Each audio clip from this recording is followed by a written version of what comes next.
Hello everyone, I am CA Manas Arora और मैं CA intermediate को advance accounts and financial management का सब्जेक्ट पढ़ाता हूँ। तो आज की इस वीडियो में हम करने जा रहे हैं जी हमारी एफएम की थ्योरी। एफएम की थ्योरी इंपॉर्टेंट है क्या सर? ज़रूरी है करके जानी? यस, आपकी एफएम की थ्योरी ज़रूरी है और वो 10 मार्क्स की पूछी जाती है आपको। तो पूरे 100 मार्क्स एफएम और एसएम में 10 मार्क्स की तो एफएम की थ्योरी आती है। हाँ, वो ऑप्शनल में आती है अगर आपको करनी है या नहीं। मैं एक बार आपको पेपर का पैटर्न दिखा भी देता हूँ तो वहाँ पर आपको और अच्छे समझ में आ जाएगा कि आपको एफएम की थ्योरी इंपॉर्टेंट क्यों है। ये देखिए, ये आपका एफएम का पेपर है। तो देखिए यहाँ पर सबसे पहले आपको क्वेश्चन नंबर 1 पूछा गया। क्वेश्चन नंबर 1 आपको पूरा प्रैक्टिकल है, ये 15 मार्क्स का क्वेश्चन आता है। क्वेश्चन नंबर 2 भी पूरा प्रैक्टिकल है, ये 10 मार्क्स का क्वेश्चन है। क्वेश्चन नंबर 3 भी पूरा प्रैक्टिकल है, ये भी 10 मार्क्स का क्वेश्चन है। और क्वेश्चन नंबर 4 में देखिए 10 मार्क्स की थ्योरी पूछी गई है आपको। देखिए क्वेश्चन नंबर 4 में आपको थ्योरी पूछी गई है। यहाँ पर आपका क्वेश्चन नंबर 4 शुरू होता है जी ये डिस्कस ब्रीफली से। ठीक है जी, 442 की आपको यहाँ पर थ्योरी पूछी गई है। तो अब अपन इसका एक बार एनालिसिस करते हैं कि मतलब क्या है। अगर आप यहाँ पर देखेंगे तो मैंने अभी आपको क्या दिखाया, तो जो आपका क्वेश्चन नंबर 1 होता है वो पूरा आपका मैंडेटरी क्वेश्चन है। क्वेश्चन नंबर 2 3 आपके प्रैक्टिकल क्वेश्चन हैं। ये आपको 10 मार्क्स का पूछा जाता है, ये आपको 15 मार्क्स का पूछा जाता है। और क्वेश्चन नंबर 4 आपका थ्योरी है जो कि 10 मार्क्स की आती है। अब इम्पॉर्टेंट क्या है, आपका जो ये वाला क्वेश्चन है क्वेश्चन नंबर 1, ये तो आपको करना ही करना है, इसमें तो कोई डाउट नहीं है। पर इन तीनों क्वेश्चंस में से क्वेश्चन नंबर 2 3 और 4 में से आपको कोई दो क्वेश्चन अटेम्प्ट करने हैं। ठीक है, अगर आप इतने कॉन्फिडेंट हो अपने प्रैक्टिकल के लिए तो आप ये दोनों क्वेश्चंस भी अटेम्प्ट करके आ सकते हो और थ्योरी को आप काटा लगा सकते हो, आपको करने की ज़रूरत भी नहीं है। अगर आपको लगता है कि नहीं यार, कहीं ना कहीं हो सकता है एफएम में कोई क्वेश्चन ऐसा अड़ जाए जो ना सॉल्व हो, तो आप थ्योरी की हेल्प लेके निकल सकते हो बाहर। ठीक है जी, तो आप क्या कर सकते हो, एक क्वेश्चन यहाँ से अटैम्प्ट कर लिया और थ्योरी का अटैम्प्ट कर लिया, तो आपको तीन तीन क्वेश्चन आपको अटैम्प्ट हो गए। टोटल आपको 35 मार्क्स का डिस्क्रिप्टिव अटैम्प्ट करना है, 15 10 10 जो कि आपके यहाँ पर हो जाते हैं। तो थ्योरी की इंपॉर्टेंस सबसे पहले क्या हो जाती है कि सबसे पहले आपको अगर कोई प्रैक्टिकल क्वेश्चन नहीं आता या फिर आप किसी क्वेश्चन में अड़ गए, या फिर हो सकता है कि कोई क्वेश्चन नंबर 2 या 3 में से दोनों पार्ट्स ही नहीं आते आपको, तो क्वेश्चन नंबर 4 थ्योरी का आप अटेम्प्ट कर सकते हो। प्लस अगर आपको कोई एक आधा फॉर्मूला आता है या कुछ आता है तो आप क्वेश्चन नंबर 4 थ्योरी का अटेम्प्ट करो। 10 नंबर की थ्योरी आनी है, उसमें से 7 8 6 नंबर तो आपको मिल ही सकते हैं। ठीक है जी, तो ये इंपॉर्टेंस है आपकी थ्योरी की। तो आज आप उसी थ्योरी को ही करने जा रहे हैं यहाँ पर। मैं आपको ये सजेस्ट करूँगा कि जब भी आप एफएम की थ्योरी करें तो जो आपके प्रैक्टिकल सारे के सारे चैप्टर्स हैं एक बारी उनको करके बिल्कुल लास्ट में थ्योरी करें, क्योंकि एफएम की थ्योरी कुछ नहीं है, जो आप चैप्टर्स पढ़ चुके हो उन्हीं का निचोड़ है। अगर मोस्टली ये थ्योरी आपको आपके स्टडी मटेरियल में पहले दी होती है, अगर मैं पहले करवाता तो उसमें बहुत जोर लगता, तो उसका कोई मतलब नहीं है। तो अगर आप ये थ्योरी अपने सारे चैप्टर्स को कंप्लीट करने के बाद ही शुरू करना, अगर आप उसके बाद करोगे तो आपके लिए बिल्कुल केक वॉक रहेगी। ठीक है जी, शुरू करते हैं फटाफट से। शुरू करने से पहले मैं सिर्फ आपको ये एक रिक्वेस्ट करूंगा कि प्लीज़ इस चैनल को आप सब्सक्राइब कर दीजिए, क्योंकि आप में से 60% लोग वीडियोस तो देखते हैं बट चैनल को सब्सक्राइब नहीं करते। तो आपके एक सब्सक्रिप्शन के बटन से कॉन्फिडेंस बहुत बूस्ट होता है और हमको होता है कि हम और कंटेंट लेके आएँ आपके लिए। ठीक है जी, चलते हैं करते हैं जी शुरुआत हमारी एफएम की थ्योरी की। सबसे पहले चैप्टर जो आपका थ्योरी में आता है वो आता है जी आपका scope and the objective of financial management. कि फाइनेंशियल मैनेजमेंट की ज़रूरत क्या आ पड़ी। हमको पता है अकाउंटिंग की ज़रूरत क्या है, क्योंकि बिना अकाउंटिंग के आपके फाइनेंशियल स्टेटमेंट नहीं बन पाएंगे, आप अपना हिसाब किताब नहीं रख पाओगे और आपको आपके बिजनेस चलाने में इश्यूज आएगा, तो आपको अकाउंटिंग करनी पड़ती है। बट एफएम की क्या ज़रूरत पड़ गई, वो आप यहाँ पे पढ़ते हैं। अगर आपको याद हो तो जब हमने एफएम शुरू भी किया था हमारे रेगुलर बैच में, तो हमने वहाँ पर फर्स्ट लेक्चर में ही आई थिंक 15-20 मिनट इसी बात पर लगाए थे कि एफएम की ज़रूरत क्या है। वहाँ पर हमने अंबानी अडानी का बात करी थी, उनके माइंडसेट की बात करी थी। तो सेम इधर बात भी है कि हमको एफएम की ज़रूरत क्या पड़ गई। तो अपन यहाँ पे भी वो बात कर लेते हैं कि अगर आप देखेंगे तो आपके आसपास जो भी आपके आसपास वेल्दी लोग हैं, चाहे कोई इंडस्ट्रियलिस्ट है, कोई एक्सपोर्ट इंपोर्ट का बिजनेस करता है, कुछ भी बिजनेसमैन है या जो भी है, वो वेल्दी क्यों है? वह उसके पास इतना पैसा क्यों है? आपके पास जितना भी पैसा होगा, आपको कोई ना कोई आदमी पता होगा जिसके आपसे ज़्यादा पैसा होगा, ठीक है? तो इसीलिए अगर आपके पास बहुत पैसा है, तो बहुत वेल्दी हैं, तो भी आपके पास कोई ना कोई आदमी होगा जो आपसे ज़्यादा वेल्दी होगा और आप उसके लेवल पर पहुंचना चाहते होगे। तो वेल्थ होने का रीज़न क्या हो सकता है? मैं जनरेशनल की बात नहीं कर रहा, मैं अभी प्रेजेंट की बात कर रहा हूँ। तो पहला रीज़न क्या होता है कि उसके पास इतना पैसा है क्योंकि वो कमाता बहुत ज़्यादा है, उसकी जो इनकम है वो आपसे बहुत ज़्यादा है, ठीक है? सेकंड, वो जो खर्च करता है तो वो बहुत सोच समझ के खर्च करता है। सर ऐसे थोड़ी, मैंने देखे हैं बहुत सारे जो वेल्दी लोग होते हैं वो बिना सोचे समझे 500 ऐसे ही खर्च दिया, 1000 वैसे ही खर्च दिया, बिना सोचे समझे खर्च कर देते हैं, ठीक है? वो अपने लाइफस्टाइल पे खर्च कर रहे हैं, वो अपनी शौक पूरे करने के लिए खर्च कर रहे हैं। बट जब वो बिजनेस के डिसीजंस लेते हैं तब उनको देखना कि वो कितने आराम से, कितने सोच समझ के पैसा खर्च करते हैं, ठीक है? सामने वाला कहता है इतना कमा रहे हैं, क्या मैं अपने लाइफस्टाइल पे बिना सोचे बिना खर्च करूँ? वो ठीक है, उसकी अपनी सोच है। मैं यहाँ पर सिर्फ बिजनेस पे रहना चाहता हूँ कि वो बिजनेस से कमाता बहुत ज़्यादा है और बिजनेस में जब खर्च करता है तो वो बहुत सोच समझ के खर्च करता है, ठीक है? ये दोनों रीजंस होते हैं कि उसके वेल्दी होने के। अब जब मैं फाइनेंशियल मैनेजमेंट की बात करूंगा तो हमारा फाइनेंशियल मैनेजमेंट भी इन्हीं दोनों एस्पेक्ट्स पे बात करता है। जो ऑब्जेक्टिव है फाइनेंशियल मैनेजमेंट का, वो ऑब्जेक्टिव ये है कि आपको आपके शेयर होल्डर की, आपको आपके ओनर्स जो हैं बिजनेस के, उनकी वेल्थ को मैक्सिमाइज करना है। आपने +2 में भी पढ़ा होगा कि the objective of the financial management is to maximize the share holders wealth. तो यहाँ पर भी हमारा जो, देखो कंपनी जो होती है वो एक मीडियम होती है। जो कंपनी इनकॉर्पोरेट होती है या फिर जो भी पार्टनरशिप होती है, जो भी होता है, वो एक मीडियम होती है पैसे कमाने का।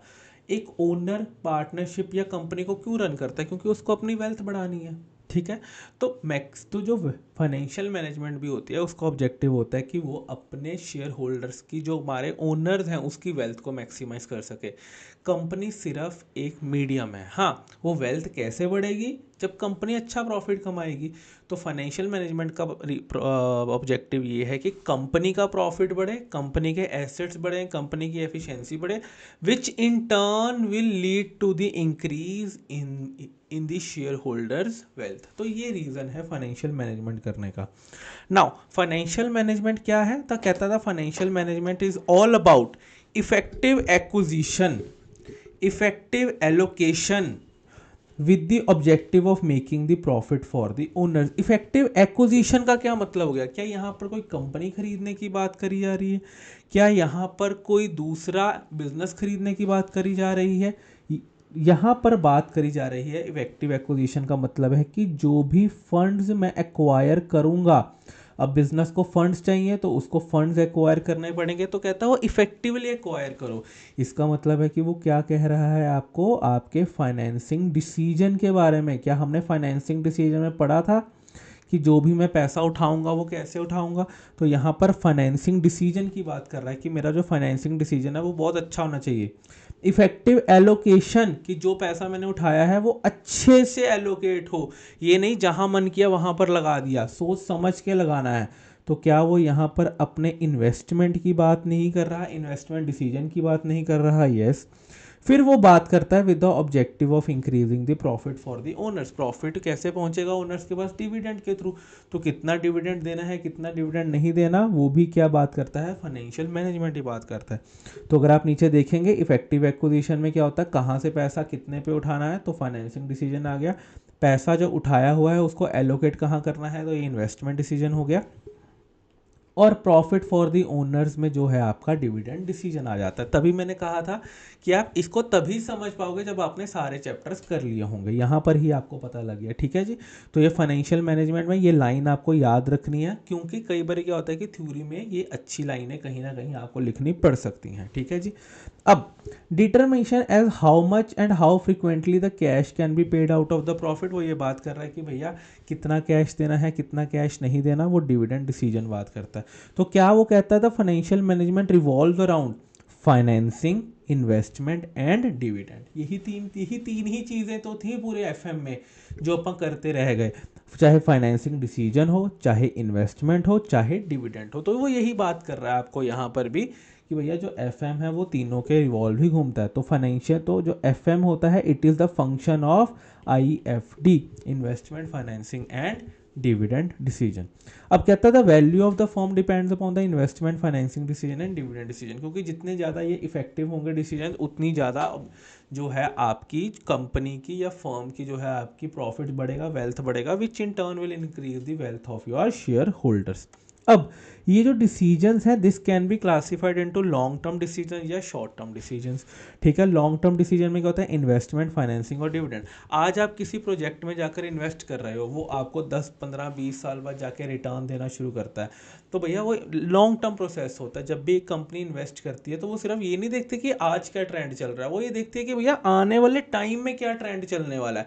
क्योंकि उसको जो अगर आप कोई भी बिजनेस शुरू करते हो जिसका आज ट्रेंड है तो आप लेट हो।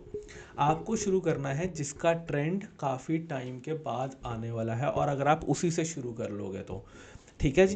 तो जो आपके ये इन्वेस्टमेंट फाइनेंसिंग डिविडेंड डिसीजन होते हैं इनका ना लॉन्ग टर्म इम्पैक्ट बहुत होता है। आपने आज फॉर एग्जांपल 14% पे पैसा उठा लिया डिबेंचर से 10 साल के लिए, ठीक है। एक साल बाद क्या हुआ, मार्केट में रेट ही 9% रह गया, तो भैया आप तो सोचोगे ना शेट यार मैंने 14% पे क्यों उठा लिया, मैं एक साल रुक के 9% पे उठा लेता था। तो ये सारे डिसीजंस का इफेक्ट क्या होता है, लॉन्ग टर्म में आपके पास जाता है बहुत भयंकर तरफ से। चाहे फाइनेंसिंग का इफेक्ट हो, इन्वेस्टमेंट का हो, या फिर डिविडेंड का हो। आपने आज जितना डिविडेंड दिया वो इफेक्ट करेगा कि आपके आने वाले टाइम में आपकी कंपनी का शेयर कौन खरीदेगा। अगर आपने बहुत बेकार डिविडेंड दे दिया तो आपका शेयर बहुत कम बिकेगा, आपके शेयर की वैल्यू नीचे ऊपर हो सकती है। तो ये सारी चीज़ों का लॉन्ग टर्म इम्पैक्ट बहुत रहता है। तो जो भी आपके डिसीजन हैं इन्वेस्टमेंट फाइनेंसिंग डिविडेंड, इसका लॉन्ग टर्म इम्पैक्ट रहता है। पर जो हमने लास्ट चैप्टर किया था वर्किंग कैपिटल का, वो क्या होता है कि मेरे को यार कल परसों शॉर्ट टर्म में मेरे को कितना पैसा चाहिए, तो वो सारी फाइनेंसिंग करना वो कहाँ पर आता था, आपका वर्किंग कैपिटल में। तो एफएम में जो आप जो भी डिसीजन लेते हो, एक तो लॉन्ग टर्म डिसीजन लेते हो, एक शॉर्ट टर्म डिसीजन लेते हो। Long term decision investing financing dividend, इसका लॉन्ग टर्म इम्पैक्ट होता है। और वर्किंग कैपिटल मैनेजमेंट या फिर जो आप वर्किंग कैपिटल के रिगार्डिंग डिसीजन लेते हो उसका इफेक्ट कहाँ पर होता है, आपका शॉर्ट टर्म में होता है। ठीक है जी। अब वो कहता हमको इन सब चीज़ों की ज़रूरत क्या पड़ गई, हमको इन सब चीज़ों की ज़रूरत है क्योंकि मेरे को क्या करना है, मेरे को मेरे शेयर होल्डर की वेल्थ को क्या करना है, मैक्सिमाइज करना है। तो मेरे को ये सारे डिसीजंस लेने ही पड़ेंगे, इसमें तो कोई किंतु परंतु है ही नहीं। Therefore we have to take this decision. अब एस्पेक्ट्स क्या होते हैं, प्रोक्योरमेंट ऑफ फंड्स, पैसा उठाना कितने पे है, कैसे उठाना है, कब उठाना है। यूटिलाइजेशन ऑफ फंड्स, कितना पैसा लगाना है, कब लगाना है, किस रेट पे लगाना है। तो ये सारी चीज़ें क्या है, main aspects of financial management है। अगर आपको कहीं पर MCQ में दिख जाए एस्पेक्ट्स ऑफ फाइनेंशियल मैनेजमेंट, तो आपको ये दोनों चीज़ें ध्यान में रखनी है। ओके, हो गई जी बात। प्रोक्योरमेंट ऑफ फंड्स में आई थिंक अगर आपने कॉस्ट ऑफ कैपिटल कर लिया है, अगर आपने कैपिटल स्ट्रक्चर कर लिया है, अगर आपने लेवरेजेस कर लिया है, तो मेरे को नहीं लगता कि आपको प्रोक्योरमेंट ऑफ फंड में इशू आएगा। अब वही बात है, देखो अगर मैं ये पहले करवाता, फर्स्ट डे आपको प्रोक्योरमेंट पे करवाता, इक्विटी डिबेंचर बताता, तो आप नहीं समझ पाते, ऑब्वियस ही बता। बट अब आप प्रो हो चुके हो इस चीज़ में, तो आप बड़े आसानी से इस चीज़ को समझ लोगे। कहता प्रोक्योरमेंट ऑफ फंड्स क्या है कि आपका क्या मतलब होगा, cost of funds is minimum. तो ये तो हम बहुत बात कर ही चुके हैं। Keeping the proper balance between equity and debt, इस लाइन का क्या मतलब हो गया, यहां तक बात कर रही थी कॉस्ट ऑफ कैपिटल, फिर यहां पर क्या बात करने लग गया, वो लेवरेजेस की, कि भैया मानना कि तुम्हारा डेट सस्ता होगा, बट इतना भी डेट मत रख लेना कि कल को तुम्हारी सेल ऊपर नीचे हुई तो तुम्हारे घर के पांडे टिंडे बिकने शुरू हो जाएं। तो आपको यहाँ पर ट्रेडिंग ऑन इक्विटी करनी है, आपको फाइनेंशियल लेवरेज का बेनिफिट लेना है, बट फिर भी एक प्रॉपर बैलेंस बनाकर लेना है। हाँ, अगर आपको बिल्कुल रिस्क नहीं लेना, ये नहीं कि फिर सारी इक्विटी ही रेस कर दी, इक्विटी रेस करके तो भैया इक्विटी की कॉस्ट ऑफ कैपिटल कितनी होती है, तो आप कहाँ से भरते रहोगे उतना, तो आपको कोई लेवरेज का बेनिफिट ही नहीं मिलेगा फिर। तो वही वो कहता कॉस्ट ऑफ फंड मिनिमम हो और साथ में बैलेंस रखना हो, इसी को फाइनेंशियल मैनेजमेंट कहते हैं। इसीलिए आपको कॉस्ट ऑफ कैपिटल भी निकालना सिखाया और लेवरेजेस का कंसेप्ट भी सिखाया गया। ओके, हो गई जी बात। अब कहता सम सोर्स ऑफ फाइनेंसिंग क्या हो गया, आप पैसा कहाँ कहाँ से उठा सकते हो, इक्विटी से उठा सकते हो, डिबेंचर से उठा सकते हो। कहता है इक्विटी सबसे ज़्यादा महंगी होती है, यस वो तो होगी ही क्योंकि सारा रिस्क ही इक्विटी ने लिया हुआ है। डिबेंचर और प्रेफरेंस वाला तो अपना इंटरेस्ट और डिविडेंड लेकर चलते बनेंगे, इक्विटी वाला बेचारा क्या करेगा, वो तो रेजिडुअल इंटरेस्ट उठाता है। अगर कुछ बचा तो भी ठीक है, नहीं बचा तो भी भाई उसका ही है सब कुछ। ठीक है जी, तो इसका तो मोस्ट एक्सपेंसिव होगा ही, और हमने सीओसी में निकालते हुए देखा भी था कि सबसे ज़्यादा कॉस्ट आपकी कैप इक्विटी की ही होती थी। फिर डिबेंचर कहता है चीप होता है बट रिस्कियर होता है, वो तो है ही है भैया। डिबेंचर तो कहेगा भैया तुमको लॉस है प्रॉफिट है मेरे को कोई मतलब नहीं है, मेरे को मेरा डिविडेंड, मेरे को मेरा इंटरेस्ट चाहिए। Funding from the bank similar हो जाता है डिबेंचर जैसे, क्योंकि ये भी आपको इंटरेस्ट पे करते हो चाहे जो मर्जी हो जाए। इंटरनेशनल फंडिंग, बाहर से पैसा उठा सकते हो, जैसे कि एफडीआई। आपने देखा होगा कि गवर्नमेंट का फोकस हमेशा एफडीआई पे होता है। एफडीआई क्या होता है कि फॉरेन डायरेक्ट इन्वेस्टमेंट। जब कोई बाहर का आदमी इंडिया की किसी कंपनी में इन्वेस्ट करता है तो उसको बोला जाता है एफडीआई। अब सर अगर कोई बाहर का आदमी, फॉर एग्जांपल मिस्टर जॉन, उसने रिलायंस के 2 शेयर्स खरीदे, ठीक है। अब बाहर का आदमी है, रिलायंस के 2 शेयर्स तो खरीद सकता है, तो क्या सर ये भी एफडीआई है? नहीं। एफडीआई का मतलब क्या होता है कि जैसे अब मेरे पास रिलायंस का 1 शेयर है, ठीक है, तो मैं रिलायंस का शेयर होल्डर हूँ, ठीक है। अगर मैं रिलायंस में फॉर एग्जांपल 51% की भागीदारी रखूँ, मैं रिलायंस को 51% से खरीद लूँ, तो उसमें क्या होता है कि तो मैं रिलायंस के 51% शेयर्स रखे हुए हैं मैंने, ठीक है। अब 51% शेयर लेना वर्सेस 1 शेयर लेना, अर्थात ले तो दोनों में शेयर्स ही रहा हूँ बट दोनों में फ़र्क है, ठीक है। एक में मैंने बिल्कुल ही कंट्रोलिंग इंटरेस्ट ले लिया, एक में बिल्कुल ही शेयर लिया सिर्फ एक, ठीक है। तो एफडीआई भी क्या होता है, जब बाहर का आदमी, जब फॉरेन नेशनल इंडिया के किसी कंपनी में 51% तक स्टेक या फिर कोई कंट्रोलिंग स्टेक खरीद लेता है तो उसको बोल दिया जाता है एफडीआई करना, फॉरेन डायरेक्ट इन्वेस्टमेंट करना। अगर बाहर का एक आदमी किसी रिलायंस का या फिर किसी इंडियन कंपनी का 5 से 10 थोड़े बहुत शेयर खरीद रहा है, ठीक है, कोई इतना ही जिसपे स्टेक नहीं जा रहा, 2-4 करोड़ के भी शेयर खरीद रहा है, कोई टेंशन नहीं है उसमें भी, तो उसको बोल दिया जाता है फॉरेन इंस्टीट्यूशनल इन्वेस्टमेंट। उसको क्या बोल दिया जाता है, फॉरेन इंस्टीट्यूशनल इन्वेस्टर, कि वो एक इन्वेस्टर है, ठीक है। उसने एक शेयर खरीदा है, उसका उसका पर्पस कंपनी खरीदने का नहीं था, उसका पर्पस था सिर्फ और सिर्फ शेयर खरीदने का, तो उसने अपना शेयर खरीद के साइड में रख लिया, ठीक है जी। ये डिफरेंस होता है फॉरेन डायरेक्ट इन्वेस्टमेंट में, फॉरेन इंस्टीट्यूशनल इन्वेस्टमेंट में, ठीक है जी। तो आपको अगर पैसा उठाना है तो आप एफडीआई के थ्रू भी उठा सकते हो और एफआईआई के थ्रू भी उठा सकते हो।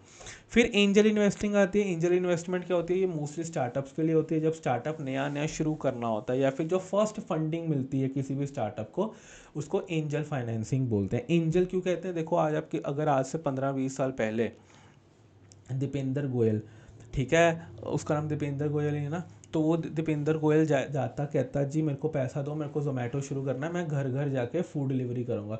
क्या आपको लगता है कोई उसको पैसा देता हो? कहते हैं नहीं नहीं, हम इंडियंस हैं, हम तो ताज़ा खाना खाते हैं, हम तो सब पहली बात बाहर से खाना ही नहीं खाते हैं, और अगर खाएंगे भी तो ताज़ा खाएंगे, हम किसी के हाथ का नहीं खाएंगे, पता नहीं जो देने आएगा वो क्या होगा, एक्सेट्रा एक्सेट्रा। उसको कोई पैसा नहीं देता आज से 20 साल पहले, ठीक है। अब जोमेटो बहुत बड़ा बन गया, अब उसके बिना कोई गुजारा नहीं है, बट आज से 20 साल पहले कोई उसको पैसा नहीं देता। तो कोई भी स्टार्टअप जब शुरुआत में होता है उसको कोई नहीं मानता, कह रहा है यार फेल होगा, कुछ नहीं हो पाएगा।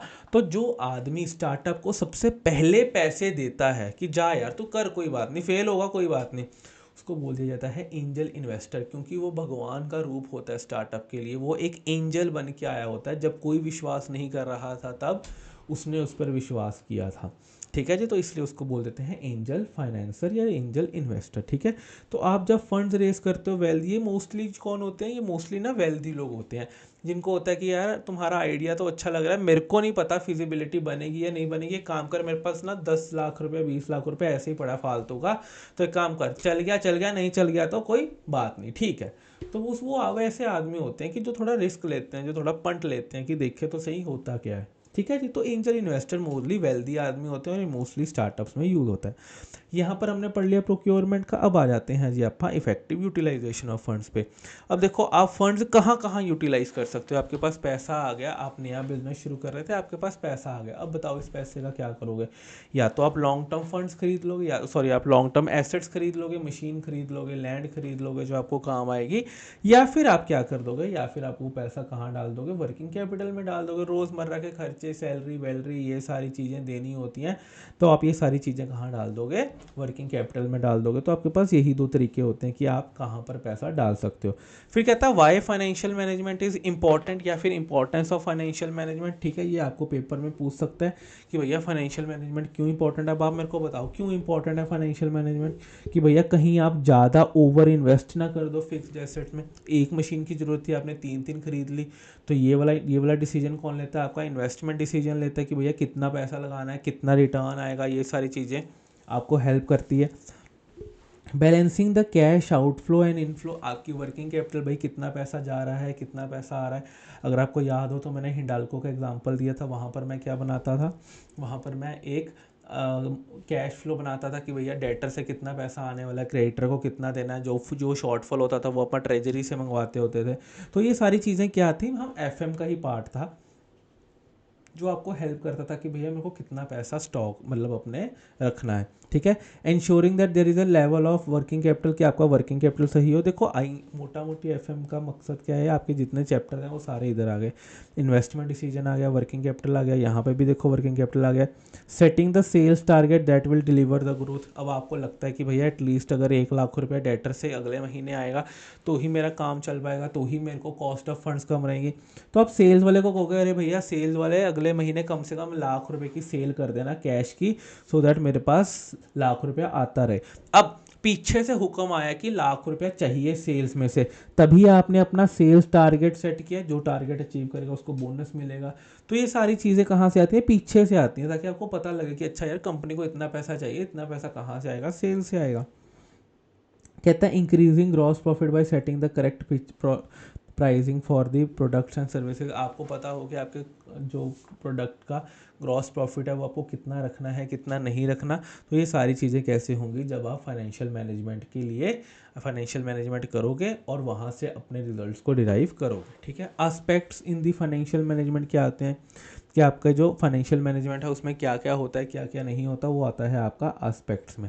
सबसे पहले क्या आता है, कौन सी चीज़ें जो है फाइनेंशियल मैनेजमेंट में आपको देखनी होती हैं, वो आप यहाँ पे एस्पेक्ट्स ऑफ फाइनेंशियल मैनेजमेंट में देखेंगे। तो इसमें क्या क्या आएगा जी कि determining the size of the enterprise and determination of the rate of the growth, कि आपकी कितनी ग्रोथ रेट होगी, वो सब अपन निकालते हैं एफएम में। ठीक है जी। Composition of the assets of an enterprise, की एंटरप्राइज को ज़्यादा पैसा फिक्स्ड एसेट्स में रखना चाहिए कि वर्किंग कैपिटल में रखना चाहिए। अगर उसको रखता है कि मेरे आने वाले टाइम में मेरे खर्चे ज़्यादा हैं तो उसको वर्किंग कैपिटल में ज़्यादा पैसा रखना चाहिए। Determining the mix of the financing of the enterprise, कि उसको कितना पैसा के, अब उसको पैसा तो उठाना है बट किस तरह से उठाए, इक्विटी से ज़्यादा उठा ले, डेट से ज़्यादा उठा ले, कैसे उठा ले। Analysis planning and controlling of the financial affairs, अगर आपको याद हो analysis financial planning and the control of the financial affairs, अगर आप अपने रेशियोज का चैप्टर देखो तो आपके रेशियोज के चैप्टर की हेडिंग क्या है, यहाँ पर रेशियो एनालिसिस तो लिखा ही है, साथ में लिखा है फाइनेंशियल एनालिसिस एंड प्लानिंग। ठीक है, तो ये सारी चीज़ें कहाँ पर आ गई, आपके एस्पेक्ट्स में आ गई कि ये एफएम में क्या क्या चीज़ें आती हैं। ठीक है, नेक्स्ट आ जाओ जी, role of the financial controller. अब बड़ी बड़ी एमएनसीज में जो फाइनेंस मैनेजर है, कोई ऐसा है फाइनेंस मैनेजर का एक जो पोस्ट होती है, ठीक है, बट एक वहाँ पर रोल होता है कंट्रोलर का। कंट्रोलरशिप एक फंक्शन होता है हर एक ऑर्गेनाइजेशन में। कंट्रोलरशिप कौन होता है, कंट्रोलर, फाइनेंस कंट्रोलर का मतलब कौन होता है, कि वो आदमी जो आपकी कंपनी के फाइनेंसिस को कंट्रोल करता हो। कितना पैसा आएगा, कितना पैसा जाएगा, जो पैसा आएगा वो कहाँ से आएगा, कब आएगा, किस रेट पे आएगा, जो पैसा जाएगा वो कहाँ जाएगा, किस रेट पे जाएगा और कब कब जाएगा। तो ये सारी चीज़ें कौन है, कंट्रोलर। ठीक है, अब जैसे अगर आपने देखा हो गाड़ी का स्टीयरिंग होता है ना हाथ में ड्राइवर के, तो वो जहाँ मर्जी उसको घुमा ले। तो जो फाइनेंस मैनेजर होता है वो उस कंपनी का कंट्रोलर होता है कि वो कहाँ पर घुमाना चाहता है। सीईओ जो है वो डायरेक्शन देता है कि हमको अगले साल 10% 20% टारगेट अचीव करने हैं, वो सारी चीज़ें करनी है। बट पैसे का कंट्रोलर तभी उसको बोला जाता है फाइनेंस कंट्रोलर, कि पैसा कैसे आएगा जाएगा। तो वो फाइनेंस नाम की गाड़ी चला रहा होता है और उस गाड़ी को चलाना, तेज़ चलाना है, धीरे करना है, इधर जाना है, उधर जाना है, तो वो सारी चीज़ें देखता है फाइनेंस मैनेजर। तो उस फाइनेंस मैनेजर को बोल दिया जाता है फाइनेंस कंट्रोलर। ठीक है जी। तो ये रोल ऑफ फाइनेंस कंट्रोलर ये पेपर में आ जाता होता है कभी आपको, ठीक है जी। कहते हैं जी उसका रोल है कि वो अपने शेयर होल्डर्स की वेल्थ को मैक्सिमाइज़ करे। कहता है वेल्थ को मैक्सिमाइज़ करने के लिए उसको बहुत सारे फाइनेंशियल डिसीजन लेने होते हैं। There is a difference between financing decision and financial decision. Financial decision में आपके वही cost of capital, capital structure, leverages आ जाता है। बट फाइनेंशियल डिसीजन में क्या क्या आपका इन्वेस्टमेंट और डिविडेंड भी आ जाता है। कहता है उसको ये सारे लेने पड़ते हैं सो दैट रिस्क मिनिमम हो और रिटर्न मैक्सिमम हो। उसको ये इस हिसाब से लेने पड़ते हैं ताकि जो भी वो डिसीजन ले उसमें जो रिस्क इन्वॉल्व हो वो कम से कम हो और जो वहाँ से प्रॉफिट हो रहा है वो मैक्सिमम हो। तो ऑब्जेक्टिव क्या होते हैं? प्रॉफिट मैक्सिमाइजेशन और वेल्थ की मैक्सिमाइजेशन। प्रॉफिट मैक्सिमाइजेशन अब देखो, अगर मैं बार बार हम एक ही बात करी जा रहे हैं, एक मिनट, हम एक ही बात करी जा रहे हैं, प्रॉफिट मैक्सिमाइज करना है, प्रॉफिट मैक्सिमाइज करना है। मैं बताता हूँ हर कंपनी को प्रॉफिट कैसे मैक्सिमाइज करना है। अपना सेल प्राइस बढ़ा दो, क्रेडिट मत दो। कोई जी जिसको सामान लेना है वो कैश पे लेगा, कोई कोई आपको क्रेडिट देने की ज़रूरत नहीं है। कोई आपको जो है अपने अपने जो प्राइजेज हैं अपने इस प्रोडक्ट के वो 10-10 20-20 टाइम्स कर दो, अपने आप प्रॉफिट इंक्रीज हो जाएगा। क्या आपको लगता है ऐसे प्रॉफिट इंक्रीज होगा? हो सकता है कि आप कोई ऐसा प्रोडक्ट बनाते हो जिसकी आज फॉर टाइमिंग रिप्लेसमेंट नहीं है। फॉर एग्जांपल मैं नेस्ले की बात कर लेता हूँ।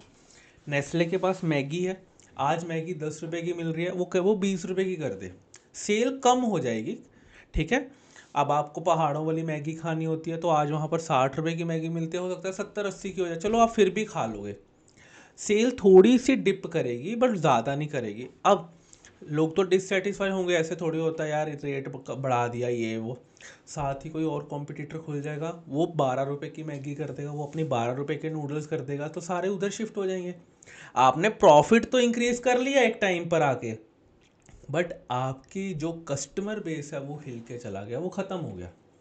तो आपका फोकस प्रॉफिट मैक्सिमाइजेशन पर तो है ही है, पर इस पर भी है कि अगर आपका जो आज प्रॉफिट इंक्रीज हो रहा है वो सस्टेनेबल भी तो रहे।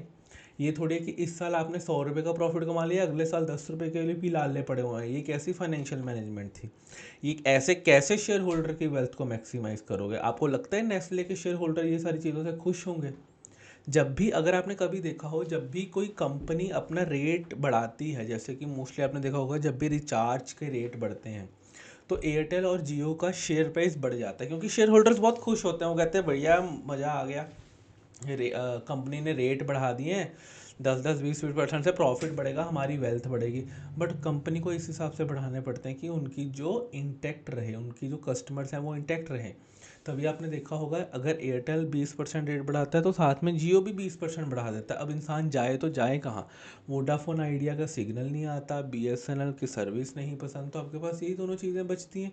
तो ये दोनों मिलकर रेट बढ़ाते हैं कि भैया ये ना हो कि इस साल आप रेट बढ़ा लें, प्रॉफिट अच्छा हो जाए और अगले साल सामने वाले दुकान पर कस्टमर चला जाए, ठीक है जी। तो यहाँ पर वो कहता है कि प्रॉफिट मैक्सिमाइजेशन एक सोल ऑब्जेक्टिव नहीं हो सकता एफएम का। हमारी एफएम का ऑब्जेक्टिव है वेल्थ को मैक्सिमाइज करना। उस वेल्थ को मैक्सिमाइज करने के रास्ते में प्रॉफिट मैक्सिमाइजेशन आती है, जो कि हमारा ऑब्जेक्टिव बन जाता है।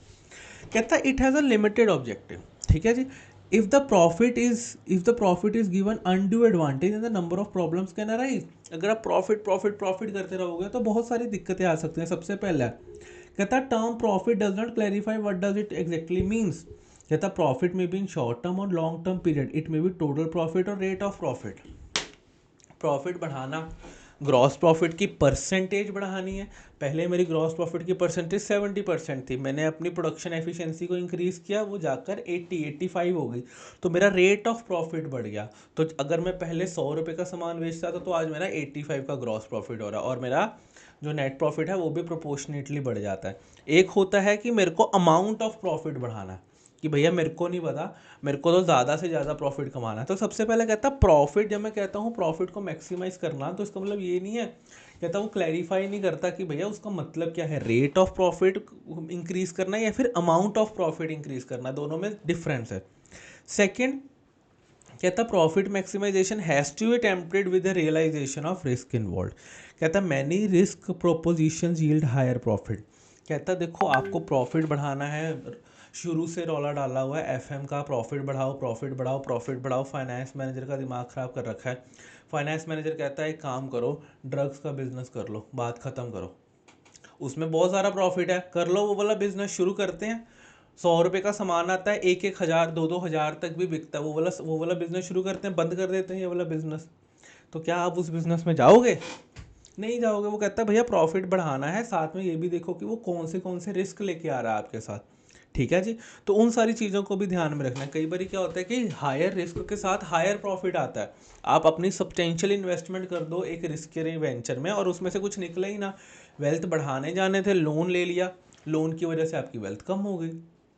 तो प्रॉफिट बढ़ाना कहता है इतना सिर्फ सोल ऑब्जेक्टिव नहीं हो सकता, आपको साथ में ये भी देखना है कि रिस्क भी कितना इन्वॉल्व हो रहा है। ठीक है जी, नेक्स्ट आ जाओ। कहता profit maximization as an objective does not take into the account the time pattern of returns. कहता प्रॉफिट जो आप कहते हो बढ़ाना बढ़ाना बढ़ाना है, but it does not take into the account of time pattern. जैसे कि कहता था प्रपोजल ए में give the higher amount of profit as compare to proposal B, yet if the returns of the proposal O began to flow say 10 years, the proposal B may be preferred, which may have the lower overall profits but the return flow is more quick and early. अब आपके पास दो proposals थे, proposal ए भी था और proposal B भी था। ठीक है, आपको प्रपोजल ए दिख रहा है, उसमें आपको लग रहा है कि भैया अच्छा यहाँ पर बहुत अच्छा प्रॉफिट आ रहा है वर्सेस प्रपोजल बी में। ठीक है, बट फॉर एग्जाम्पल आपके पास प्रपोजल ए था जिसमें उसने कहा कि भैया 10 लाख का आप प्रॉफिट कमाओगे ओवर द टाइम, और बी में आपने कहा कि भैया आप 8 लाख का प्रॉफिट कमाओगे। इस स्टेटमेंट पे आपको क्या लग रहा है कि प्रपोजल ए ठीक है क्योंकि 10 लाख का प्रॉफिट आ रहा है, बट जो प्रपोजल ए है उसमें 10 लाख का प्रॉफिट पता है कब आ रहा है? 10वें साल जाके प्रॉफिट आ रहा है। और प्रपोजल बी में तीसरे चौथे साल ही आपको 8 लाख रुपए मिल रहा है। अब मेरे को एक बात बताओ, आप कौन सा प्रपोजल करोगे? आपने इन्वेस्टमेंट डिसीजन कर लिया हुआ है, तो मेरे को एक बात बताओ, आप कौन से प्रपोजल पे जाओगे, प्रपोजल ए या proposal B? Sir proposal B, क्योंकि उसमें 4-5 साल में 8 लाख रुपए आ रहा है। कौन 10 साल तक वेट करेगा 10 लाख रुपए कमाने की? आपके टाइम की कोई वैल्यू है या नहीं है? Time value of the money पढ़ा है ना हमने। तो कहता जब आप प्रॉफिट मैक्सिमम की बात करी जा रहे हो तो तब आप अपने टाइम पैटर्न को इन दी अकाउंट नहीं लेते, जैसे कि हमने अभी लिया यहाँ पर। अगर आप वैसे देखोगे, फर्स्ट लाइन पढ़ोगे प्रपोजल ए 10 लाख, प्रपोजल बी 8 लाख, तो इस लाइन को पढ़कर आपने क्या कह दिया, सर प्रपोजल ए कर लो। बट जब आपने देखा कि वो कब कब आपके पास आ रहा है पैसा, तब आपको पता लगा कि सर प्रपोजल बी ज़्यादा अच्छा है, क्योंकि आपने ये भी अकाउंट में लिया कि वो कब आपके पास आ रहा है। Profit maximization as an objective is very too narrow. अब देखिए कंपनी है, ठीक है, उसका उसका ऑब्जेक्टिव है प्रॉफिट कमाना, अपने शेयर होल्डर्स की वेल्थ को क्रिएट करना, वो सब करना। आपने कई बार देखा होगा कंपनीज क्या करती हैं कि जैसे ही कंपनी का थोड़ा सा नाम होना शुरू हो जाता है ना, वो अपने प्रोडक्ट का साइज़ थोड़ा कम कम करना शुरू कर देते हैं। सबसे प्राइम एग्जांपल है आपकी लाहौरी जीरा की। जब लाहौरी जीरा नया नया मार्केट में आया था तो उसकी बॉटल बहुत बड़ी होती थी। ठीक है, अगर आपने नॉर्थ इंडिया में रहते हो तो आपने देखा होगा, तो वहाँ पर आपकी जो आपकी बॉटल होती थी सॉफ्ट ड्रिंक की, वो बहुत बड़ी होती थी, काफ़ी अच्छी खासी होती थी। जैसे ही एकदम से लाहौरी जीरा की सेल बढ़नी शुरू हुई, वो इतना पॉपुलर ब्रांड हो गया, तो उसने अपनी बॉटल का साइज़ कम कर दिया। इसको बोलते हैं श्रिंकफ्लेशन, कि आपने रेट तो नहीं बढ़ाया बट आपने जो है साइज़ कम कर दिया। अब वो क्या कहता कि अगर मैं प्रॉफिट ही करता रहूँगा हमेशा, और कई बार क्या होता है जैसे कि लुधियाना एक इंडस्ट्रियल हब है, वहाँ पर सबसे बड़ी शिकायत क्या रहती है कि जो भी इंडस्ट्रीज होती हैं वो अपना वेस्ट ना वाटर बॉडीज़ में फेंक देती हैं, they are not treating it properly. ठीक है जी।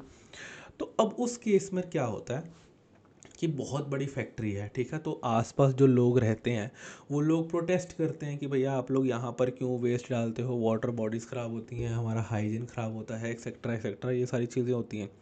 एक फैक्ट्री है, एक कंपनी है, बहुत बड़ी कंपनी है, बहुत अच्छा खासा प्रॉफिट कमाती है, बट रोज़ वहाँ पर पोल्यूशन बोर्ड की रेड पड़ी होती है, रोज़ वो अपने न्यूज़ में होती है कि इस फैक्ट्री में से इतना इतना पोल्यूशन निकलता है, तो ये इस पोल्यूशन का पानी पीकर लोग इतने मर गए। मेरे को एक बात बताओ, आपको पता लगे कि ये वाला जो रिमोट है, ठीक है, ये जो फैक्ट्री में बनता है वो उस वहाँ पर इतना पोल्यूशन होता है और वो ऑल ओवर इंडिया उसकी खबर आती है कि, और सबको पता है कि वो पॉलिटिशियन को पैसा दे के बचती है।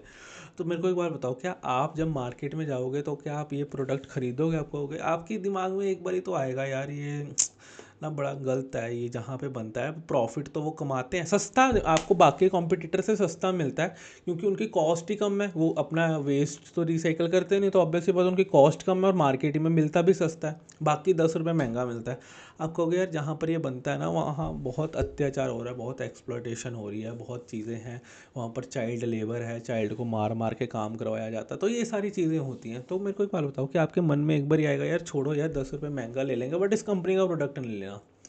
मेरे को एक बात बताओ, कंपनी का फोकस सारा कहाँ पर शिफ्टेड था? प्रॉफिट्स को इंक्रीज करने पे, उसके लिए कॉस्ट को कम करने पे। बट उसने सिर्फ उस पर फोकस किया, ये सारे एस्पेक्ट्स को जो सोशल थे ये सारे एस्पेक्ट्स को ख़त्म कर दिया। अब यूरोप वाले या यूएसए वाले कई बार ही क्या कहते हैं, जब भी उनको चाहे इंडिया के प्रोडक्ट्स को बैन करना होता है ना, वो कहते हैं अरे ये तो उस कंट्री से आते हैं जहाँ पर ह्यूमन राइट्स नहीं है, जहाँ पे माइनॉरिटीज़ को तंग किया जाता है, या फिर जहाँ पर फैक्ट्री वर्कर्स में चाइल्ड लेबर को लगाया जाता है, तो हम इसके प्रोडक्ट्स नहीं खरीदेंगे, इसलिए हम इनको बैन करते हैं। तो ये सारी चीज़ों का हवाला देकर वो करते हैं, हालांकि उनके पास कोई भी प्रूफ ही डॉक्यूमेंट्री कोई प्रूफ नहीं है ऐसा हो रहा है, बट उनको लगता है ऐसा होता है तो वो बैन कर देते हैं। ठीक है जी। तो ये सारी चीज़ें होती हैं कि अगर आप सिर्फ और सिर्फ प्रॉफिट पर फोकस करते हो और बाकी सारी चीज़ों को इग्नोर कर देते हो। ठीक है जी, नेक्स्ट आ जाओ जी, वेल्थ मैक्सिमाइजेशन पर और वैल्यू क्रिएशन पर। वेल्थ कैसे इंक्रीज होती है? वेल्थ क्या होता है? एक तरह से जब आपकी कमाई इंक्रीज होती है, जैसे फॉर एग्जांपल मैं आज जैसे मैं पिछले साल की बात कर लेता हूँ, पिछला साल आपका 2025 था, वहाँ पर मैंने कमाया 100 रुपया था और मैंने खर्च पता कितना करा था? मैंने 80 रुपये खर्च करे थे, तो मेरे को मेरे घर में कितने पैसे बचे? 20 रुपये बचे। इस साल मेरी कमाई 2026 में थी, मेरी 250 रुपया मेरी कमाई थी और मैंने 140 रुपये खर्च करे, तो मेरी जो रिटेन्ड अर्निंग्स हो गई वो कितनी हो गई? 110। तो ऐसे ही बढ़ते बढ़ते ये चीज़ इंक्रीज़ होती जा रही है।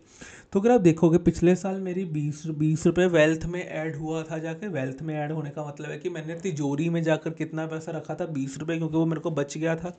110 रुपये इस साल, और आगे जाते जाते ये चीज़ बढ़ती जाएगी। तो वेल्थ मैक्सिमाइजेशन का मतलब ये होता है कि मेरे को नेट प्रॉफिट मेरा बढ़ता जाए, या फिर जो नेट रिटेन्ड अर्निंग्स है वो चीज़ मेरे को बढ़ती जाए।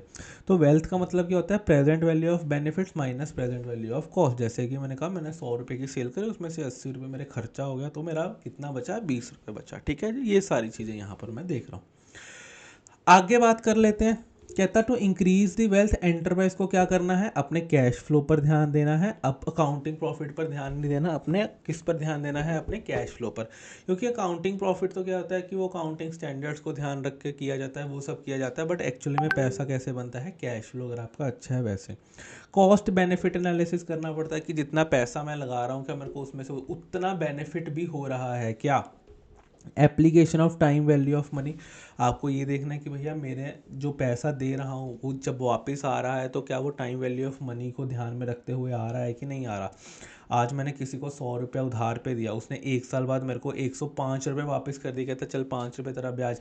मार्केट में इंटरेस्ट रेट चल रहा है 10 रुपये, तो भैया मेरा तो घाटा पड़ गया ना 5 रुपये का। मैंने 100 रुपये तुमको दिए, तुमने मेरे को 105 दिए, यही मैं मार्केट में लगाता तो मेरे को 110 रुपये मिलते। तो क्या यहाँ पर मेरा घाटा पड़ गया? क्या मेरी वेल्थ मैक्सिमाइजेशन होते होते रह गई? यस। तो ये सारी चीज़ें हैं जो आपको ध्यान में रखनी है। फिर conflict in profit versus value maximization principle, ये वाला पैराग्राफ आप खुद पढ़ोगे, यहाँ पर उसने आपको वही बताया हुआ है कि जो प्रॉफिट वर्सेस वेल्थ मैक्सिमाइजेशन में क्या डिफरेंस है। अभी हमने वेल्थ मैक्सिमाइजेशन पढ़ी है, वहाँ पर क्या है कि एक तरह से आपका प्रॉफिट बढ़ रहा है वही बोल रहा है, बट ऊपर प्रॉफिट के बात आप कर चुके हैं कि भैया ज़्यादा प्रॉफिट, अगर आप सोल ऑब्जेक्टिवली प्रॉफिट को ध्यान में रखोगे तो क्या गलती होगी। तो ये वाली चीज़ एक बार आपको, ये वाला पैराग्राफ आपको जो है वो खुद रीड कर लेना है। ठीक है जी, नेक्स्ट आ जाता हूँ जी मैं अपने रोल ऑफ फाइनेंस एग्जीक्यूटिव पे। जो आपका फाइनेंस एग्जीक्यूटिव का रोल क्या होता है? इसका मतलब है कि आपका, पहले अपन ने फाइनेंशियल कंट्रोलर का रोल पढ़ा, अब यहाँ पे अपन फाइनेंस एग्जीक्यूटिव का रोल पढ़ने जा रहे हैं। ठीक है जी। इसका मतलब है कि एक जो फाइनेंस मैनेजर है वो करता क्या है? सबसे वो फाइनेंशियल एनालिसिस एंड प्लानिंग करता है। इसका मतलब है कि वो कंपनी की रेशियोज़ वगैरह देखता है। वो कहता है कि भैया आपकी करंट रेशियो बहुत ख़राब है, अपने को ये ठीक करनी पड़ेगी, हमने बहुत ज़्यादा डेट ले लिया है। डेट कैसे पता लगा? डेट इक्विटी रेशियो से पता लगा। तो वो सारी चीज़ें जो है वो देख कर बताता है कि भैया फाइनेंशियल एनालिसिस एंड प्लानिंग वगैरह वो करता है। फिर इन्वेस्टमेंट डिसीजंस, कि कहाँ पैसा लगाना है, कितना पैसा लगाना है, कंपनी के पास जो पैसा है वहाँ वो कहाँ लगाऊं सो दैट कि वो मैक्सिमम हो सके।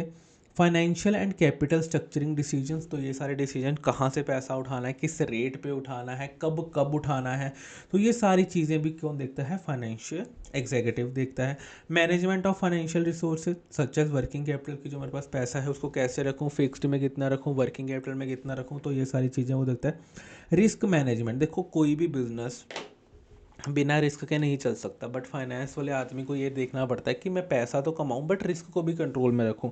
ये ना हो कि मेरे को 100 करोड़ चाहिए था, मैंने 100 करोड़ का 100 करोड़ ही क्या है मैंने डेट से रेस कर लिया, उससे क्या होगा कि मेरा जो कॉस्ट ऑफ कैपिटल है वो तो कम रहेगी, बट अगर कल को फॉर एग्जांपल वो बिजनेस आइडिया नहीं चला तो मेरे पूरे घर के पांडे टिंडे बिक जाएंगे। तो उसको ये भी ध्यान रखना पड़ता है कि भैया मैं रिस्क जो है उसको भी कंट्रोल में रखूं और मेरी कॉस्ट भी कम रहे और उसमें से जो निकलने वाला प्रॉफिट है वो भी मेरा मैक्सिमम रहे। ठीक है जी, प्रोटेक्टिंग दी एसेट्स में ये आ गया कि भैया जो भी मैं रिस्क ले रहा हूँ वो मैं अच्छे से ध्यान में रखकर सारी चीज़ों को लूँ।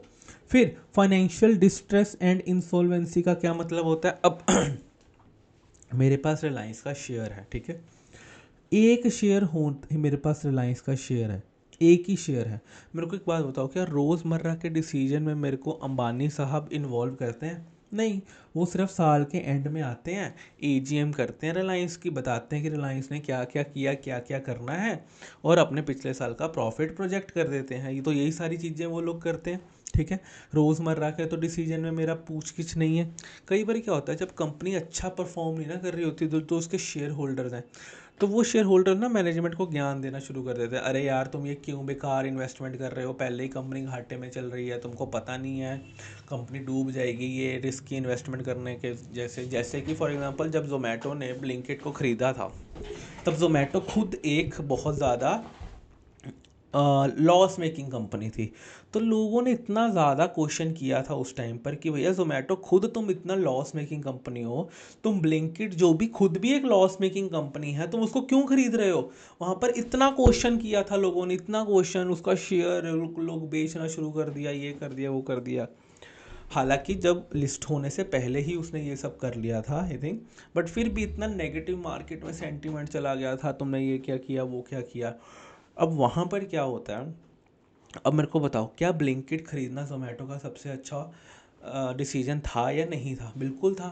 ब्लिंकिट तो जोमेटो तो ये देख रहा है कि भैया आने वाले टाइम में मेरा क्विक कॉमर्स में इतना ज़्यादा मेरे को रेवेन्यू होगा। अब आप 2 दिन में एक बार ब्लिंकिट करते ही करते हो, जोमेटो चाहे हफ्ता हो जाए, बहुत टाइम हो गया नहीं किया होगा आपने, कई बार कुछ ओकेजन होगा तभी करा होगा, या फिर घर में खाना नहीं होगा, बट खाना बनाने के लिए भी तो ब्लिंकिट चाहिए। आप दिन में एवरेज में दो दो दिन में से एक बार तो ब्लिंकिट या इंस्टा मार्ट या कुछ तो करते ही होगे, क्विक कॉमर्स यूज़ करते ही होगे।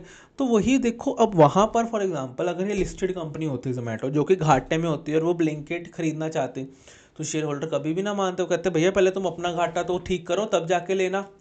तो ये जो फाइनेंशियल डिस्ट्रेस का मतलब क्या होता है, जब भी मोस्टली कंपनीज घाटे में चल रही होती है ना, तभी ना ऐसे कन्फ्लिक्ट्स आते हैं शेयर होल्डर के बीच में और मैनेजमेंट के बीच में। तो इन कन्फ्लिक्ट्स की वजह से पैदा होता है फाइनेंशियल डिस्ट्रेस। फाइनेंशियल डिस्ट्रेस क्या होता है कि जब कंपनी के पास कोई भी जब कंपनी के पास कोई भी पैसे की कमी हो, जब वो पूरा पैसा ना पे कर पाए, उसकी करंट लाइबिलिटीज़ आउटस्टैंडिंग हो, तो ये सारी चीज़ें होती हैं जब उसकी आउटस्टैंडिंग और उसके पास उन चीज़ों को पैसा पे करने के लिए नहीं होता, और मैनेजमेंट और शेयर होल्डर्स आकर और डिस्ट्रेस दे रहे हैं कंपनी को, तो वहाँ पर बोल दिया जाता है फाइनेंशियल डिस्ट्रेस। ठीक है जी, फाइनेंशियल डिस्ट्रेस एंड इंसॉल्वेंसी यहाँ पर उसने बोला। फाइनेंशियल डिस्ट्रेस का मतलब क्या होता है, सबसे पहले आपको यही समझना है कि जब कंपनी के पास ना पैसे नहीं हैं पे करने के लिए, बट वो कहीं से जुगाड़ रही है कि भैया ठीक है मैं आई एम ट्राइंग कहीं से हो जाए, तो वहाँ पर शेयर होल्डर्स भी बोल रहे हैं अरे तुम्हारे डिसीजंस बेकार हैं, वो सारी चीज़ें ठीक है। बट जब कंपनी के पास ऐसी सिचुएशन हो कि भैया पैसे नहीं हैं पे करने के लिए, तो उसको बोल देते हैं फाइनेंशियल डिस्ट्रेस। इंसॉल्वेंसी क्या होता है, जब कंपनी के पास पैसे नहीं हैं अपनी लाइबिलिटीज़ को पे करने के लिए और कंपनी हाथ खड़े कर दे कि भैया अब हमसे ना हो पाएगा, अब जो हमारे पांडे टिंडे पड़े हैं इनको बेचकर जो पैसे ले जाने हैं ले जाओ, हम नहीं जुगाड़ सकते, जितने सारे सोर्सेज थे जुगाड़ने के वो आप एक्सप्लॉइट कर चुके हैं, अब कुछ नहीं हो सकता। ठीक है जी, उस चीज़ को बोला जाता है इंसॉल्वेंसी। सबसे पहले फाइनेंशियल डिस्ट्रेस आता है, फिर आगे जाके इंसॉल्वेंसी आती है जब वो कहता है कि भैया अब नहीं हो पाएगा, आई एम सॉरी। ठीक है जी, तो इस चीज़ को फाइनेंशियल डिस्ट्रेस और इंसॉल्वेंसी बोला जाता है।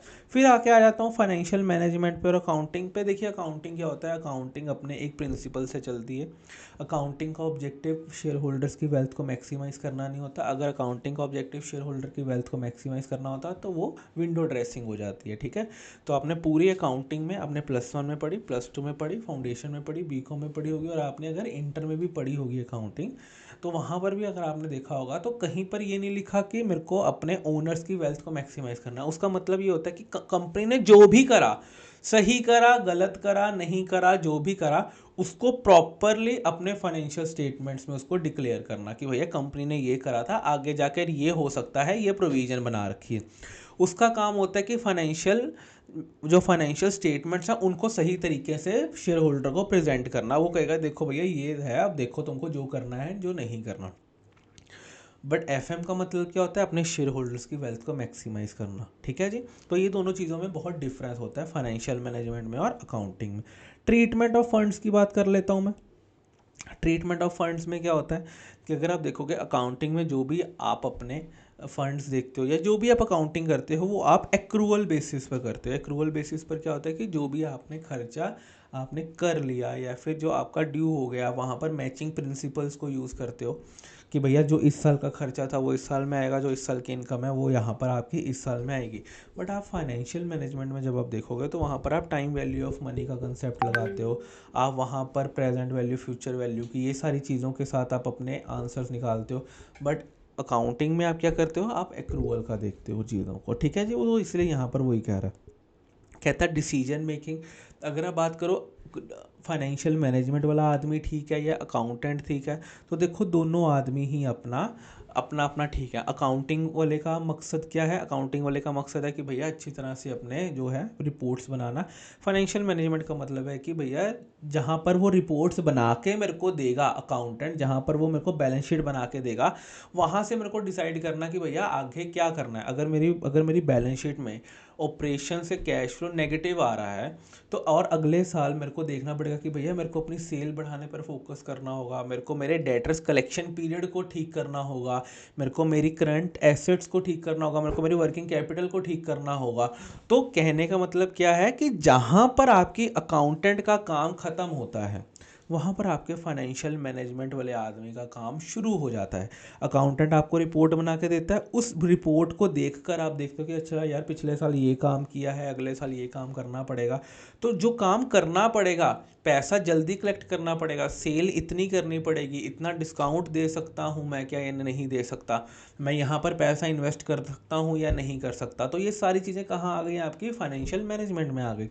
तो यहाँ पर वो क्रक्स में क्या बोलता है कि जहाँ पर अकाउंटेंट वाले आदमी का काम खत्म होता है वहाँ पर फाइनेंशियल मैनेजर का काम शुरू हो जाता है। जब अगर अकाउंट्स ही सही नहीं बने तो फाइनेंशियल मैनेजर भी क्या कर पाएगा। पता लगा घाटा पड़ रहा था, विंडो ड्रेसिंग करके प्रॉफिट दिखा दिया तो बात खत्म हो गई, तो वहाँ पर फाइनेंशियल मैनेजर भी क्या करेगा, सही डिसीजन कैसे ले पाएगा। ठीक है जी।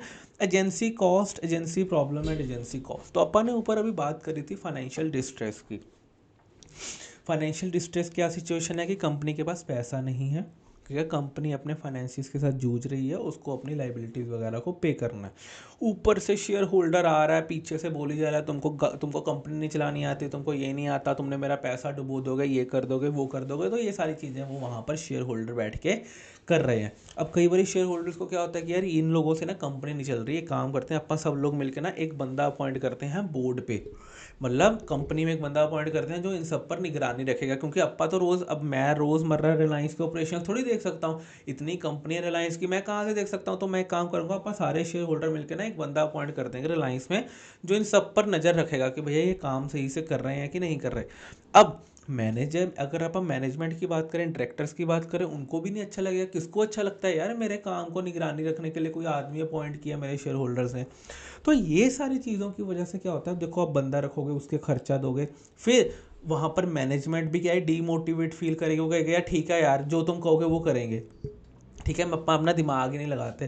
तो इन सारी कन्फ्लिक्ट्स की वजह से, इन सारे दिक्कतों की वजह से क्या हो सकता है कि कंपनी सफ़र कर सकती है। एक तो पहले ही पैसा नहीं है देने के लिए, ऊपर से और वो सफ़र कर सकती है। एजेंसी कॉस्ट क्या होता है, एजेंसी प्रॉब्लम या एजेंसी कॉस्ट क्या होता है, जो मैनेजमेंट होती है ना वो एक तरह से management act as a agent.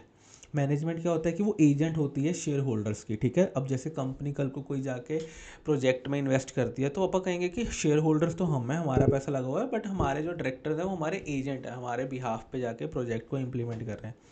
तो यहाँ पर एजेंसी प्रॉब्लम में क्या होता है कि जब मेरे को अपने एजेंट्स पे भरोसा उठना शुरू हो जाता है और वहाँ पर उस भरोसा उठने की वजह से जो कॉस्ट इनकर होती है, जैसे कि उस बंदे को रखने की कॉस्ट, या फिर मैनेजर्स अच्छे से काम नहीं कर रहे, डीमोटिवेटेड हैं, उनकी एफिशिएंसी कम हो गई है, वो सारी कॉस्ट, तो वो सारी चीज़ों को बोल दिया जाता है एजेंसी कॉस्ट। एजेंसी प्रॉब्लम क्या होती है कि जब शेयर होल्डर्स को सामने वाले पे मैं अपने मैनेजमेंट पे विश्वास कम होना शुरू हो जाता है और उसकी वजह से जो भी ऐसे खर्चा फालतू का आता है उसको बोल दिया जाता है एजेंसी कॉस्ट। एजेंसी प्रॉब्लम क्या होता है जब शेयर होल्डर्स को अपने मैनेजमेंट पर विश्वास नहीं होता और जब उस विश्वास की कमी की वजह से हमने बंदा रख लिया, मैनेजमेंट डीमोटिवेटेड है, तो वो सारी कॉस्ट जो इनकर होती है उसको बोल दिया जाता है एजेंसी कॉस्ट। ठीक हो गई जी बात। तो यहाँ पर एजेंसी कॉस्ट दी गई है, monitoring, bonding, opportunity and structuring, ये 4 तरह की कॉस्ट आपको यहाँ पे दे रखी है। इसको आप एक बार ध्यान में रख के चलेंगे। अब वो कहता है how to address the agency problem. अब वो कहता है बताओ इस एजेंसी प्रॉब्लम को कैसे एड्रेस करोगे आप। कहता है सबसे पहला the managerial compensation is linked to the profit of the company. आप एक काम करो, मैनेजर्स पे कोई बंदा मत रखो, आप मैनेजर को, अपने मैनेजमेंट को बोलो एक काम करो, आपकी जो कंपनसेशन जो अभी तक फिक्स्ड है ना, अब वो फिक्स्ड नहीं है, वो कंपनी के प्रॉफिट्स पर डिपेंडेंट है। अगर कंपनी प्रॉफिट कमाएगी तो आपको पैसे मिलेंगे, ज़्यादा प्रॉफिट कमाएगी ज़्यादा परसेंटेज मिलेगी। तो इससे क्या होगा कि मैनेजर खुद ही अपने आप ही मोटिवेटेड होगा कि यार कंपनी के लिए काम करना, ज़्यादा प्रॉफिट कमाना है, तभी मेरे को ज़्यादा पैसे मिलेंगे। तो इससे क्या होगा कि बंदा रखने की ज़रूरत नहीं है, कोई देखने दिखाने की ज़रूरत नहीं है, बस सीधा आपको देखना है कि भैया प्रॉफिट कमाया है तो पैसे दे देंगे। फिर वो क्या कहता कहता है employees is also designed to address the issue with the underlying assumption the maximization of the stock price is the objective of investor. उनको कहना है कि भैया आपको स्टॉक प्राइस को इंक्रीज करना है। अगर आप स्टॉक प्राइस इंक्रीज करोगे तो आपको क्या है कि बेनिफिट मिलेगा। स्टॉक प्राइस तभी इंक्रीज होता है जब कंपनी प्रॉफिट कमाती है, क्योंकि इन्वेस्टर तभी उसी कंपनी में पैसा लगाते हैं जहाँ पर आपका प्रॉफिट होता है। तो ये सारी चीज़ें आप कर सकते हो कि उसकी जो कंपनसेशन है वो कह सकते हो कि भैया स्टॉक बढ़ाना है। थर्ड होता है effective monitoring can be done. Effective monitoring मतलब आप थोड़ा सा खुद ज़्यादा मॉनिटर कर सकते हो, मतलब उनको बताना नहीं है कि हम आपके आके चेक कर रहे हैं, बट थोड़ा सा रिपोर्ट्स को रेगुलरली मंगवाना, रिपोर्ट्स को कहना कि भैया रिपोर्ट्स में से क्वेश्चंस पूछते रहना, सो दैट उनको भी डर हो कि यार शेयर होल्डर कहीं ना कहीं मेरे से क्वेश्चन पूछ सकता है।